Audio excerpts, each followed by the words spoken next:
आप सभी को मेरा नमस्कार। मैं प्रेमलता आप सभी से रिलेशनशिप के विषय में बात करना चाहती हूँ कि आपसी रिश्ते कैसे मजबूत रहें। यह मेरा आप सभी के सामने अपनी फीलिंग को शेयर करने का एक छोटा सा प्रयास है। आई होप आप सभी को पसंद आए। तो चलिए बात करते हैं रिलेशनशिप के बारे में। रिलेशंस हमारी जिंदगी का अहम पार्ट है, चाहे वो रिश्ता माता पिता का हो, चाचा चाची का हो, पति पत्नी का हो या बच्चों का और पेरेंट्स का। हर रिश्ता अपने आप में यूनिक होता है, अनमोल होता है। सबसे पहले हमें रिश्तों को स्वीकारना होगा, क्योंकि हर रिश्ता ईश्वर का दिया हुआ अनमोल तोहफा होता है।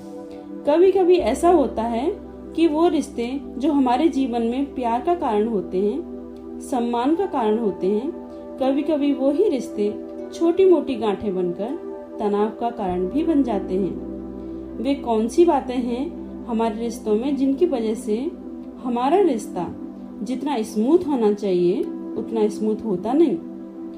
बातें कभी छोटी होती हैं तो कभी बड़ी होती हैं, जो कि बाधा का कारण बनती हैं। जैसे एक दूसरे से हाई एक्सपेक्टेशंस रखना, ईगो और ये मानना कि मैं सामने वाले से ज्यादा बेटर हूँ। और ट्रस्ट की कमी भी एक बड़ी वजह होती है रिलेशनशिप को खराब करने में। हम सोचते हैं कि सामने वाले पर्सन में ही कमी है, इसलिए मैं उस पर ट्रस्ट नहीं कर पा रहा हूँ, जबकि होना ये चाहिए कि शायद कहीं मेरे ही नजरिए में तो कमी नहीं, जिसकी वजह से मैं सामने वाले पर ट्रस्ट नहीं कर पा रही हूँ। आगे इसमें पास्ट मिस्टेक को भी न भूलना, फॉरगिव ना करना। जब किसी का राइट हमारे राइट से मैच नहीं करता, किसी की डेफिनेशन ऑफ नेचर हमारी डेफिनेशन ऑफ नेचर से मैच नहीं करती, तब रिश्तों में गांठ बनना शुरू होती है। जबकि होता यह है कि आपका नजरिया आपके लिए राइट है, वैसे ही दूसरे का नजरिया भी तो दूसरे के लिए राइट है। दूसरे के प्रॉब्लम को खुद से जोड़कर देखने से हम उस प्रॉब्लम को ज्यादा अच्छे से समझ पाते हैं। कोई भी नेगेटिव बात जो पास्ट में हुई थी उसको आज भी हमने पकड़ के रखा है, तो जब भी उन्हीं दोनों पर्सन के बीच में कोई बात बिगड़ती है तो पास्ट में हुई वो नेगेटिव बात और प्रेजेंट की बात दोनों मिल जाती हैं और बात बढ़ जाती है। इवन जो झगड़ा अभी की बात पर शुरू हुआ था वो बात ना होकर पास्ट की बात मेन कॉज बन जाती है दोनों के झगड़े की। ये इस वजह से हुआ कि हमने पास्ट के उस नेगेटिव फीलिंग को फॉरगिव ही नहीं किया था। इसलिए आगे जरा सी बात भी बड़े रिलेशन और बड़े रिएक्शन का कारण बनती है। इसलिए हमें फॉरगिवनेस का नेचर रखना होगा, जिससे कि हमारे रिलेशन में कोई नेगेटिवनेस ना आए। हमारी हर रिलेशनशिप के पीछे कोई ना कोई नीड छुपी होती है।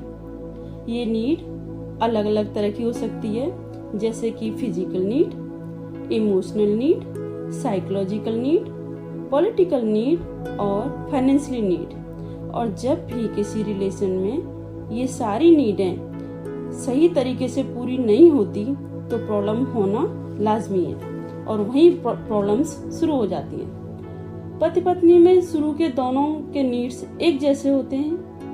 दो लोग एक रिलेशन में एंटर करते हैं, लेकिन बाद में ये नीड बदलने लगते हैं और ये बदलकर एक्सपेक्टेशंस में कन्वर्ट हो जाते हैं और दोनों की उम्मीदें दो तरह की होने की वजह से कॉन्फ्लिक्ट होने शुरू हो जाते हैं, जिससे अल्टीमेटली रिलेशन पर नेगेटिव असर पड़ता है, जिसके लिए हमें थोड़ा सा कॉन्शियस होने की जरूरत है। आप चाहें किसी भी रिलेशन को देख लें, चाहे वो लव मैरिज हो या अरेंज मैरिज हो, किसी से भी पूछो कि क्या आप दोनों पार्टनर का स्वभाव एक दूसरे से मैच करता है, तो ज्यादातर जवाब आएगा नहीं। दोनों का नजरिया अलग होता है, दोनों का काम करने का तरीका अलग होता है, दोनों कंट्रास्ट कॉम्बिनेशन के होते हैं। यह एक ऐसा रिश्ता है जहां हम सबसे ज्यादा उम्मीदें रखते हैं, अपेक्षाएं रखते हैं। यहाँ पर हम सबसे ज्यादा सैक्रिफाइसेस भी करते हैं। यही एक ऐसा रिश्ता है जहां पर हम सबसे ज्यादा खुश होते हैं और सेम टाइम दुखी भी होते हैं। हस्बैंड वाइफ में ऐसे ही तू में चलती रहती है, दुनिया में सबसे ज्यादा जोक शायद हस्बैंड और वाइफ के रिश्तों पर ही बने होंगे। पर दोस्तों, सबसे ज्यादा करीब रिश्ता भी तो हस्बैंड वाइफ का ही होता है। जहाँ पर वाइफ को लगता है कि हस्बैंड उसे समझता नहीं है, वहीं हस्बैंड को भी लगता है कि वाइफ उसे समझती नहीं है। बट फ्रेंड्स, इसमें कोई प्रॉब्लम नहीं है, बस थोड़ी अंडरस्टैंडिंग की जरूरत है। एक्चुअली होता क्या है कि दोनों की ब्रेन फ्रीक्वेंसी अलग अलग होती है, दोनों की सोचने का तरीका अलग अलग होता है। जहाँ एक मेल पर्सन लॉजिक और ईगो से सोचता है, वहीं एक फीमेल इमोशन और केयर से सोचती है और अपने सारे काम भी इमोशन और केयर के साथ करती है। दोनों की अलग सोच, अलग प्रायोरिटीज एक दूसरे के लिए कमजोरी नहीं, बल्कि एक दूसरे की ताकत है, क्योंकि दोनों की अलग फ्रीक्वेंसी एकजुट होकर एक स्ट्रॉन्ग रिलेशन की वजह भी बन सकती है। क्योंकि जहाँ इमोशन और केयर की जरूरत होगी वहाँ उसे अप्लाई करें, और जहाँ लॉजिक और ईगो की जरूरत होगी वहाँ इमोशन और केयर काम नहीं आएंगे, वहाँ लॉजिक और ईगो ही जरूरत पड़ेगी और वही काम आएगा। सो दोनों एक दूसरे की कमजोरी नहीं, बल्कि एक दूसरे की ताकत है। आपकी लाइफ के अंदर जितनी भी नेगेटिव मेमोरी हैं, उनको मिटाने के लिए अपनी लाइफ में पॉजिटिव मेमोरी को बढ़ा दें। सिर्फ यही रास्ता है अपनी लाइफ से नेगेटिव मेमोरी को हटाने का।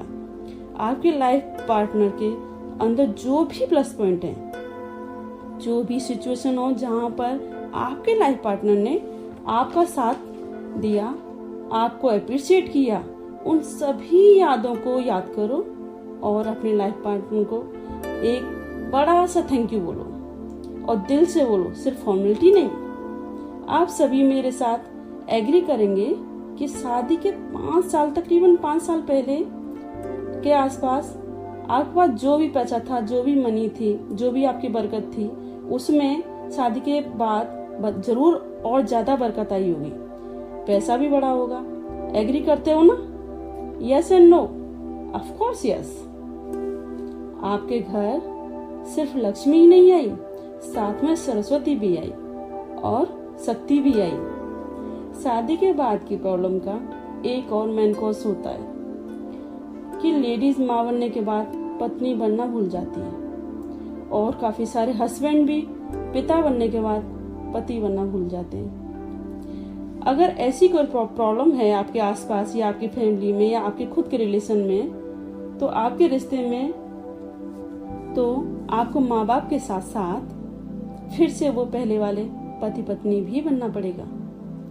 आप दोनों एक दूसरे को सबसे पहली प्रायोरिटी दें, क्योंकि जब आपको लगता है कि आपका लाइफ पार्टनर आपके साथ है, तो आप कोई भी फैसला आसानी से ले सकते हैं। आप दोनों साथ मिलकर कोई भी गोल डिसाइड करें, कोई भी लक्ष्य डिसाइड करें, कोई भी सपना डिसाइड करें, सपने देखें और उसे एक दूसरे के साथ, एक दूसरे के विश्वास के साथ पूरा करने के लिए करें और एक दूसरे का साथ दें पूरा करने में। हैप्पी मैरिड लाइफ का मतलब है हस्बैंड वाइफ का एक दूसरे की तरफ नहीं, बल्कि दोनों का एक साथ मिलकर एक दिशा में देखना और हमेशा खुशी खुशी एक दूसरे का साथ देना।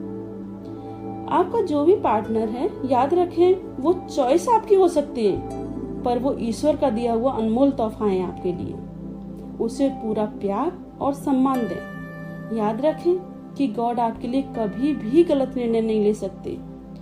आप यूं ही हमेशा खुश रहें, साथ रहें, ताकि लाइफ के बाद गॉड खुद आपसे पूछें कि स्वर्ग जाना है आपको, तो आप बड़े फक्र के साथ बोलो कि अरे हम तो स्वर्ग होकर आए हैं। Thank you so much.